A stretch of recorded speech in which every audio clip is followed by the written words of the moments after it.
नमस्कार, India news Madhya Pradesh Chhattisgarh देख रहे हैं आप। बड़ी बहस मध्य प्रदेश में आप सभी का स्वागत है। मैं हूं आपके साथ अभिषेक पांडे। मध्य प्रदेश में एमपीपीएससी परीक्षा में पूछे गए सवाल को लेकर विवाद खड़ा हो गया है। दरअसल परीक्षा के सी सेट में एक सवाल पूछा गया था। सवाल था कि क्या कश्मीर को पाकिस्तान को देना चाहिए, यह निर्णय लेना चाहिए। सवाल के जवाब में दो तर्क दिए गए। पहला, हाँ, इससे भारत का बहुत सा धन बचेगा, और दूसरा, नहीं, ऐसे निर्णय से इसी तरह की और भी मांगे बढ़ जाएंगी। इस प्रश्न को लेकर मध्य प्रदेश में विवाद गहरा गया है, जिसके बाद पेपर सेट करने वालों को ब्लैक लिस्टेड कर दिया गया है और एमपीपीएससी में कश्मीर को लेकर विवादास्पद प्रश्न पूछने पर गृह मंत्री नरोत्तम मिश्रा सख्त दिखे हैं। उन्होंने कहा है कि दोनों पेपर सेटर को डिबार कर दिया गया है, जिसकी सूचना पूरे देश में दे दी गई है। दो लोगों ने प्रश्न पत्र तैयार किए हैं और एक महाराष्ट्र के हैं और दूसरे मध्य प्रदेश के। दोनों के खिलाफ कार्यवाही के लिए नोटिस दिया गया है। एमपीपीएससी में कश्मीर पर पूछे गए विवादित सवाल को लेकर एमपीपीएससी ने कार्यवाही की है और एमपीपीएससी के अधिकारियों ने पेपर सेटर और मॉडरेटर को ब्लैक लिस्टेड कर दिया है। दोषियों पर कठोर अनुशासनात्मक कार्यवाही की जाएगी और विवादित सवाल को हटा दिया गया। उस सवाल को हटाकर कॉपी का मूल्यांकन कराया जाएगा और एमपीपीएससी में विवादित सवाल पूछे जाने को लेकर पूर्व मंत्री पीसी शर्मा ने कहा कि पेपर सेट करने वालों पर एफआईआर होनी चाहिए, उन्हें जेल भेजा जाना चाहिए। जिस कश्मीर को बचाने के लिए लाखों की संख्या में आर्मी, पुलिस और कश्मीरी पंडितों ने जान दे दी, उसे एमपीपीएससी कह रही है कि पाकिस्तान को दे देना चाहिए। बता दें कि रविवार को एमपीपीएससी की परीक्षा आयोजित हुई थी और राजधानी के 67 परीक्षा केंद्रों पर करीब 30,000 परीक्षार्थी परीक्षा में शामिल हुए थे। मध्य प्रदेश लोक सेवा आयोग ने विभिन्न विभागों के प्रशासनिक पदों पर भर्ती के लिए एमपीपीएससी की परीक्षा आयोजित की है और इसके पहले भी आदिवासी वर्ग को लेकर एमपीपीएससी की परीक्षा में विवादित सवाल पूछा जा चुका है और अब एक बार फिर विवादित सवाल पूछने पर एमपी लोक सेवा आयोग कटघरे में खड़ा हो चुका है। तो आज इसी मुद्दे को लेकर बड़ी बहस करेंगे। हमारे साथ कुछ खास मेहमानों का पैनल भी जुड़ेगा, लेकिन उससे पहले इस पूरे मामले पर सरकार और विपक्ष का क्या कुछ कहना है, किस तरीके से आरोप प्रत्यारोप का सिलसिला शुरू हो चुका है, वो आपको सुनवाते हैं। आने वाले थे, दो मध्य प्रदेश के, एक महाराष्ट्र के हैं। पीएससी ने दोनों को डीवार कर दिया है।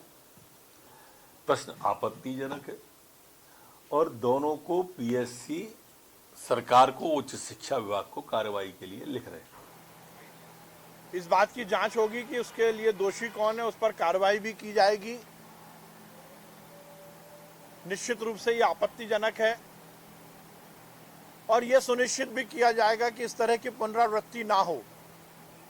इसलिए किसी भी तरह के प्रश्न पत्र बनाने की और उसके परीक्षण की एक प्रक्रिया अपनाई जाएगी। जिस व्यक्ति ने ये क्वेश्चन पेपर तैयार किया, जांच के बाद कार्रवाई भी होगी। जो पीएससी सरकार के अधीन आती है, जहाँ अपॉइंट करते हैं पीएससी मेंबर्स और अधिकारी होते हैं, ये इस तरह का सवाल पूछ रहे हैं कि कश्मीर दे देना चाहिए। मतलब इनकी मानसिकता है कि कश्मीर दे दो, क्योंकि ये कश्मीर संभाल नहीं पा रहे हैं। कश्मीरों में पंडितों की हत्या हो रही है। पहले तो वैसे होती थी, अब नाम पूछ के हो रही, तेरा नाम क्या है, गोली मार देते हैं आतंकवादी। इनसे संभल नहीं रहा है।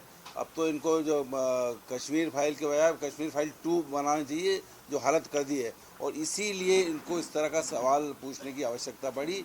और ये मान के चलिए, सरकार दिल्ली वाली रही तो एक न एक दिन ये जो सवाल पूछे गए हैं, यही सवाल एक क्वेश्चन मार्क बन जाएगा।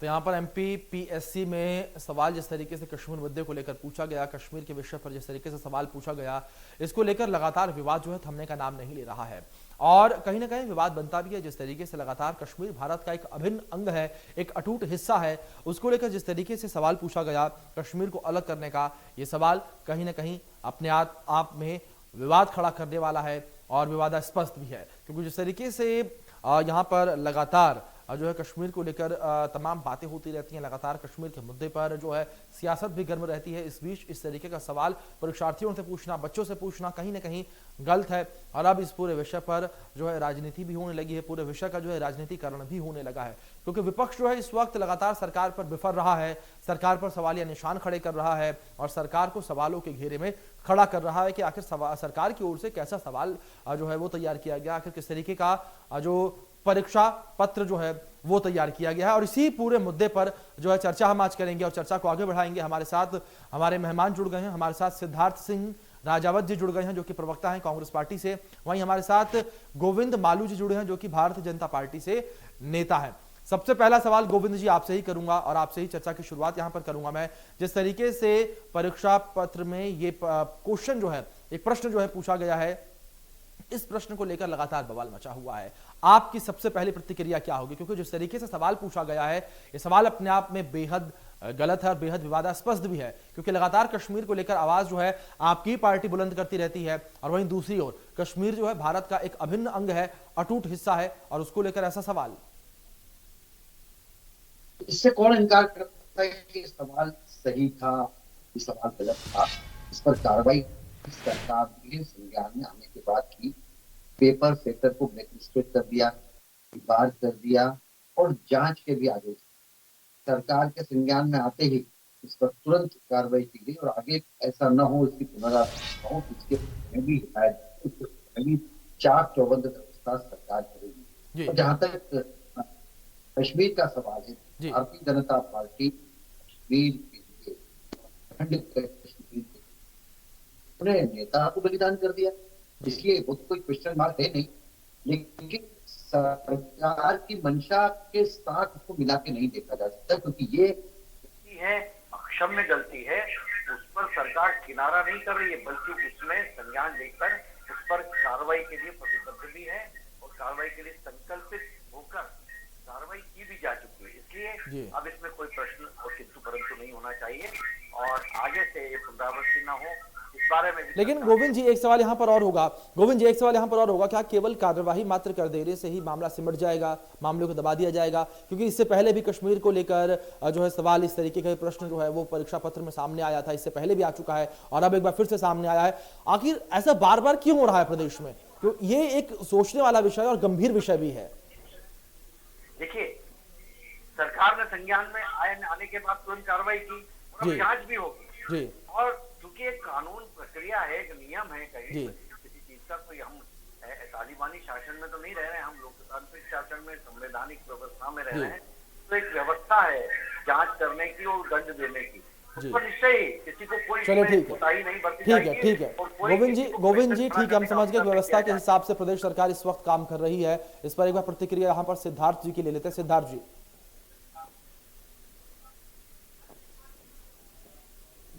तो लगता है कि सिद्धार्थ जी तक आवाज नहीं पहुंच रही है। गोविंद जी आप ही करो, एक बार फिर से करूंगा। जिस तरीके से जवाब यहां पर दिया जा रहा है कि लगातार जो है कार्यवाहियों का दौर जारी है, लेकिन सवाल मेरा वही था, क्या केवल कार्यवाही मात्र से जो है मामला सही हो जाएगा? क्योंकि ऐसे गंभीर विषयों पर जो है ये चर्चा का विषय है, इस पर जो है सरकार को बैठकर जो है चर्चा करनी चाहिए, इस मुद्दे को गंभीरता से लेना चाहिए, क्योंकि ऐसा प्रदेश में दूसरी बार हुआ है, पहली बार नहीं। गंभीरता से लिया तभी तो कार्रवाई हुई और गंभीरता से लिया जा रहा है तभी जांच होकर आगे के लिए ऐसी जांच चौबंद व्यवस्था की जाएगी ताकि ऐसी गलतियां न हो। कोई ये पेपर चेक करने के बाद मुख्यमंत्री या मंत्री तो नहीं पढ़ते उस पेपर को, इसलिए जरूरी है कि सरकार ने संज्ञान लिया, इस बात को हमें सबको इंडोर्स भी करना चाहिए और ध्यान भी रखना चाहिए कि सरकार ने जरा सी भी लेटलाली नहीं की, न केवल दीवार किया, ब्लैकलिस्टेड किया, बल्कि जांच होकर और किसकी गलती इसमें है उन्हें दंडित भी किया जाएगा। इसलिए सरकार की मंशा पर सवाल नहीं उठाया जा सकता, क्योंकि सरकार ने इस बारे में बहुत सजगता वापरी है और आगे के लिए भी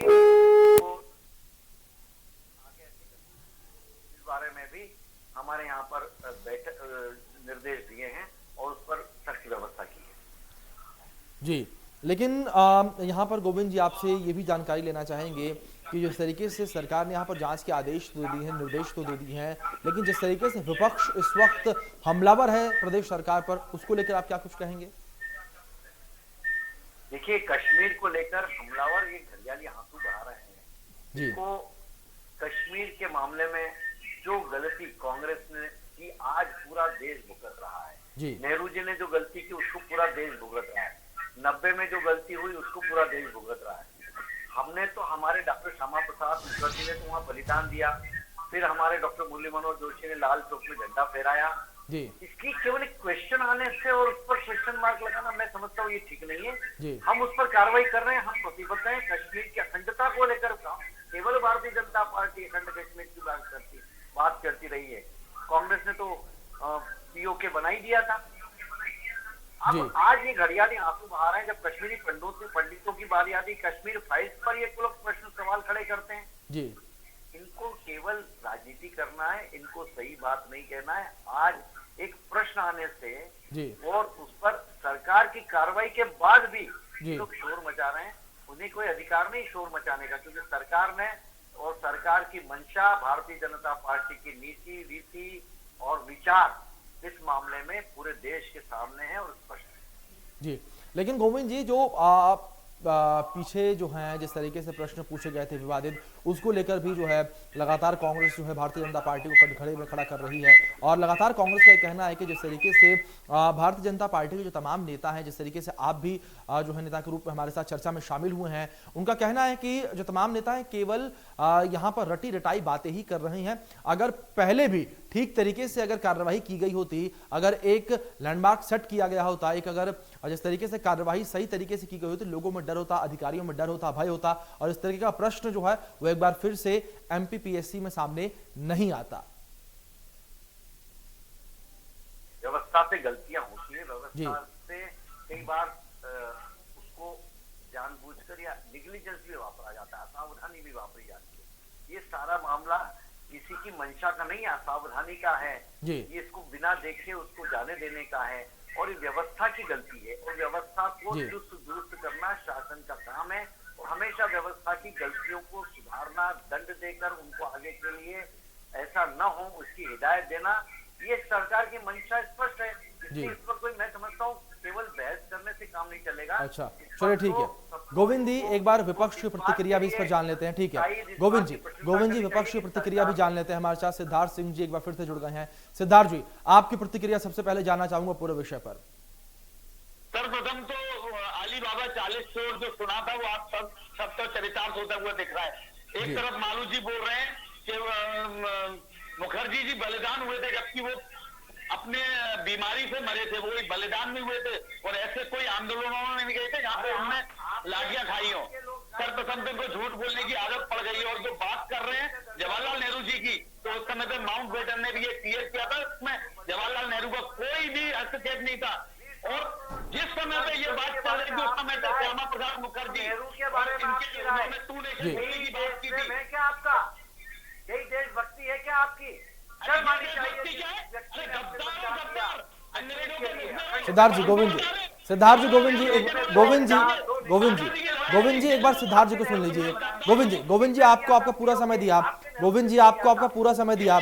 एक बार सिद्धार्थ जी को यहाँ पर सुन लीजिए, आपकी सिद्धार्थ क्या कुछ कह रहे हैं। के बारे में अनर्गल बातें करें, हम बर्दाश्त नहीं करेंगे ये। जी ठीक है गोविंद जी, आपको भी मौका दिया जाएगा। सिद्धार्थ जी से जो है जानकारी लेने के बाद, बातचीत करने के बाद आपके पास ही लौटूंगा मैं, और एक बार फिर से आपको मौका दूंगा मैं अपनी बात रखने का। सिद्धार्थ जी, 1937 में मुस्लिम लीग के साथ मिलकर इन्होंने पश्चिम बंगाल में सरकार बनाई, टू नेशन थ्योरी ये लेकर आए, और देश को विभाजित करने में सबसे बड़ा योगदान इनका रहा। सावरकर ने अंग्रेजों से माफी उनने मांगी, अंग्रेजों के साथ मिलकर इन लोगों ने सारे आंदोलन गांधी जी को दबाए, और आज ये क्रांतिकारी और बलदानी बन रहे। अरे किस बात को बन रहे हैं? अरे पहले तो बोलते थे कि खीर मांगोगे खीर देंगे, और पाकिस्तान मांगा। गोविंद जी ठीक है। सिद्धार्थ जी एक बार गोविंद जी से जवाब ले लेते हैं। गोविंद जी, यहाँ पर झूठ बोलने के आरोप आप पर लग रहे हैं, और आपकी पार्टी पर विभाजनकारी पार्टी होने के आरोप लग रहे हैं। ये तो देश के सामने इतिहास में है जी कि किस तरीके से कबायलियों का आक्रमण हुआ, किस तरह से फौजें भेजी गई, किस तरह युद्ध विराम कराया गया, और किस तरह से सरदार पटेल को लेरे में रखकर और इसको संयुक्त राष्ट्र में कौन ले गया, इसको विवादक बनाया, सिद्धार्थ जी एक बार सुन लीजिए। सिद्धार्थ जी सिद्धार्थ जी एक बार सुन लीजिए यहाँ पर गोविंद जी को। सिद्धार्थ जी,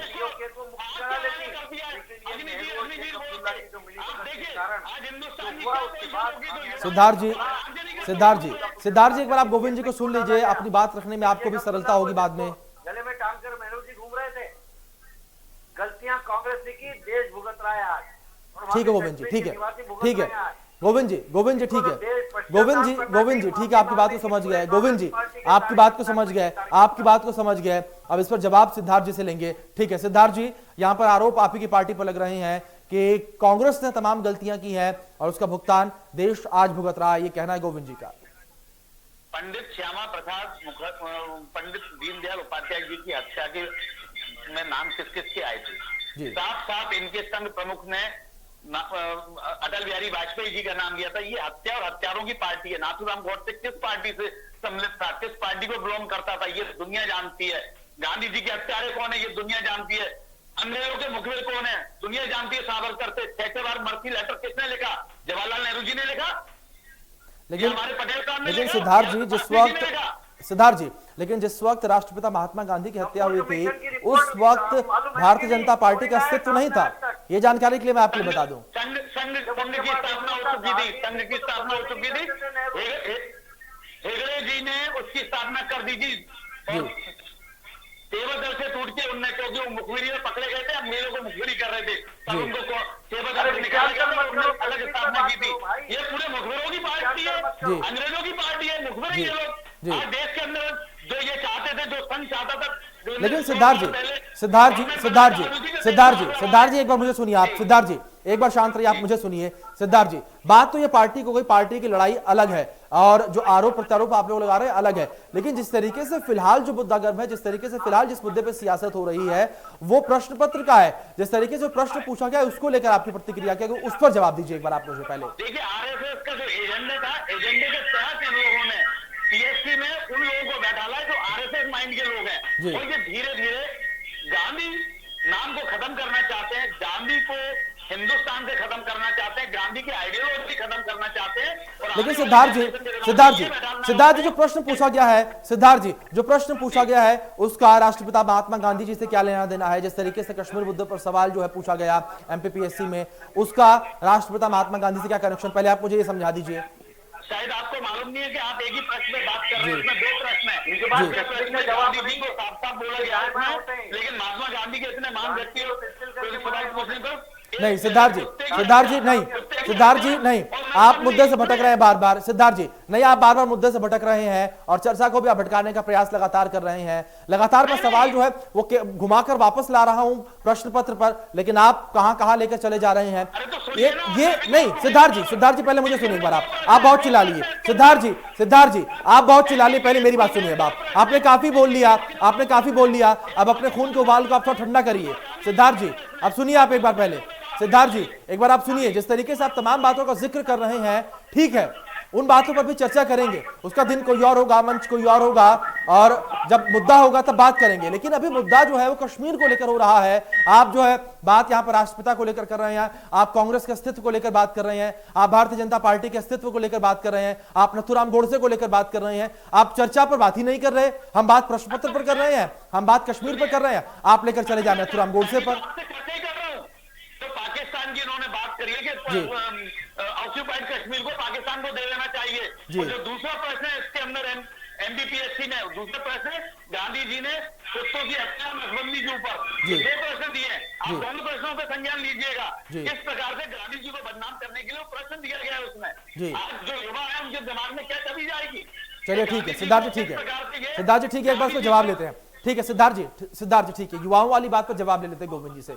गोविंद जी ये सवाल भी जायज है कि जिस तरीके से सवाल जो है पूछा जा रहा है प्रश्न पत्रों में, इससे युवाओं में क्या मैसेज जाएगा? देखिए, युवाओं में हमने तो उसको कभी इंडोर्स किया ही नहीं प्रश्न को कि प्रश्न सही है, हमने कहा ही नहीं, तो कार्रवाई कर रहे हैं। लेकिन आपने प्रश्न सही नहीं कहा गोविंद जी, लेकिन प्रश्न पत्र में तो प्रश्न आया है ना। जो हजारों लाखों बच्चों ने एग्जाम दिया है, पेपर दिया है, उन्होंने तो उस प्रश्न को अटेम्प्ट भी किया है। गोविंद जी, उस प्रश्न को उन्होंने अटेम्प्ट भी किया है क्योंकि उन्होंने इस बात का डर था कि अगर वो प्रश्न छोड़ देंगे प्रश्न पत्र का तो फेल हो सकते हैं। वो तो बाद में जब कार्रवाई हुई तब आपने कहा कि हम जो है प्रश्न को गिनेंगे ही नहीं, इसका अंक जो है वो लिया ही नहीं जाएगा, लेकिन बच्चों ने तो उसका जवाब दिया है। अरे मैं आपसे कह रहा हूँ, जब संज्ञान में आया प्रश्न पत्र सामने आएगा तभी तो आएगा। चलिए ठीक है गोविंद जी, ठीक है, संज्ञान में मामला आ चुका है। देखने की बात यहाँ पर ये होगी कि अब किस तरीके से आप लोग कार्रवाई करते हैं, क्योंकि पहले भी लगातार इस तरीके के मामले निकलकर सामने आ चुके हैं और लगातार बार बार प्रदेश में ऐसे मामले जो है प्रश्नों को लेकर सामने आ रहे हैं। लगातार विवादित सवाल जो है प्रश्न पत्र में बच्चों से पूछे जा रहे हैं। देखना यहाँ पर यह होगा कि कब जाकर यहाँ पर विवादित सवालों की जो लड़ियां हैं वो समाप्त होती हैं। सिद्धार्थ जी, गोविंद जी, आप दोनों लोगों का बहुत बहुत शुक्रिया, आप दोनों चर्चा में शामिल हुए, आपने अपना कीमती समय जो है इंडिया न्यूज मध्य प्रदेश छत्तीसगढ़ को दिया। चलिए इसी के साथ यहां पर उम्मीद हम भी यही करते हैं कि जो सवाल विवादित बार बार पूछे जा रहे हैं बच्चों से, इन विवादित सवालों पर अंकुश लगे और सरकार जो है अपनी नींद से जागे। फिलहाल इस बुलेटिन में इतना ही, धन्यवाद।